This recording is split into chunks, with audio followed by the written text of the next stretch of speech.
Assalamualaikum warahmatullahi wabarakatuh. Bertemu lagi dengan saya, Raden Wirawan, untuk perluan kita organisasi dan arsitektur komputer.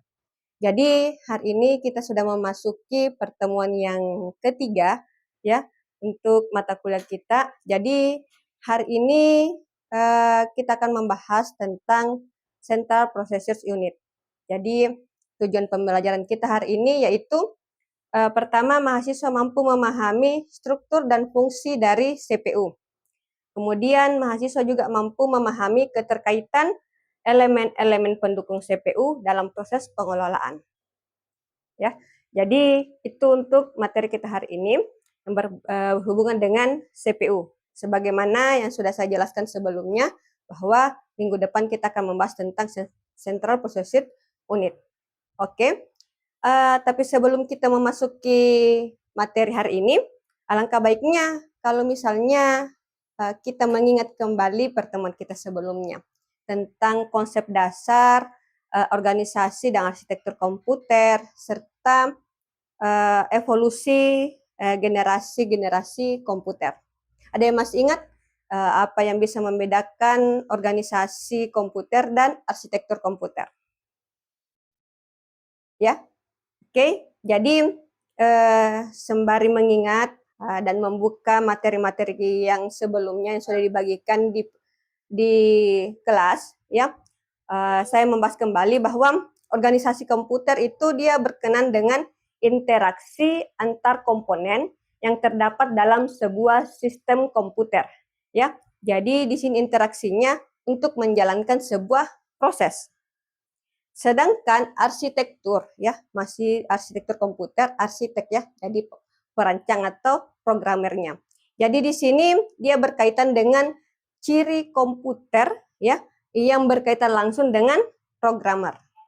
Nah, oke, sudah ingat tentang organisasi komputer dan arsitektur komputer? Kalau evolusi komputer ya, mulai dari komputer yang lebih besar yang masih pakai ruang hampa ya, kemudian pakai transistor, IC, sampai ke generasi yang sekarang yang sudah menggunakan artificial intelligence atau AI. Oke, jadi jangan lupa dengan materi kita sebelumnya ya. Kita lanjut untuk materi hari ini tentang CPU. Ada yang bisa menjelaskan tentang apa sih CPU atau Central Processing Unit? Ya, biasanya kan kalian sudah membahas, Bu, CPU itu adalah apa? Prosesor atau otak komputer, ya. Jadi bisa kita jelaskan bahwa CPU itu merupakan perangkat keras ya, perangkat keras. Jadi dia termasuk hardware yang terdapat dalam komputer yang merupakan otak komputer, ya. Jadi dia adalah pusat pengelola, pemrosesan komputer dan menjalankan perintah dari sebuah program.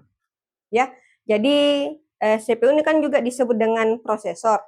Dia ini bertugas membagi pekerjaan pemrosesan data kepada seluruh komponen komputer yang dilakukan dalam kecepatan yang sangat tinggi.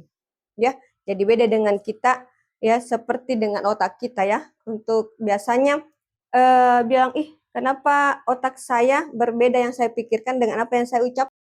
Ya, karena memang otak itu dia pemikirannya dia berkecepatan tinggi. Jadi kadang belum diucapkan sudah bisa dipikirkan ya. Jadi sudah diterpikirkan tapi belum sempat untuk diucapkan, atau bisa juga sudah kayaknya saya mau melakukan ini tapi gerakan tubuh kita itu belum melaksanakannya. Jadi biasanya kalau di otak itu sudah terproses ya, tapi belum disalurkan kepada organ tubuh atau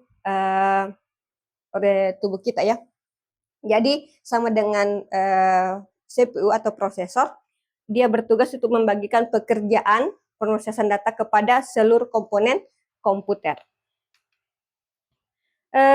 Selanjutnya kita juga belajar tentang bagian-bagian dari prosesor. Jadi mulai dari prosesor kan bagian dalam proses, jadi inputnya, kemudian prosesnya, CPU-nya, kemudian ke outputnya.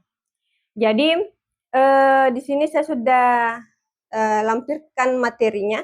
Silahkan dilihat, dibaca ya untuk lebih jelas tentang bagian-bagian dari prosesor. Jadi di situ kita akan membahas tentang register, ALU ya, arithmetic logical unit, kemudian control unit juga sampai dengan memori ya, baik itu internal memory maupun secondary memory.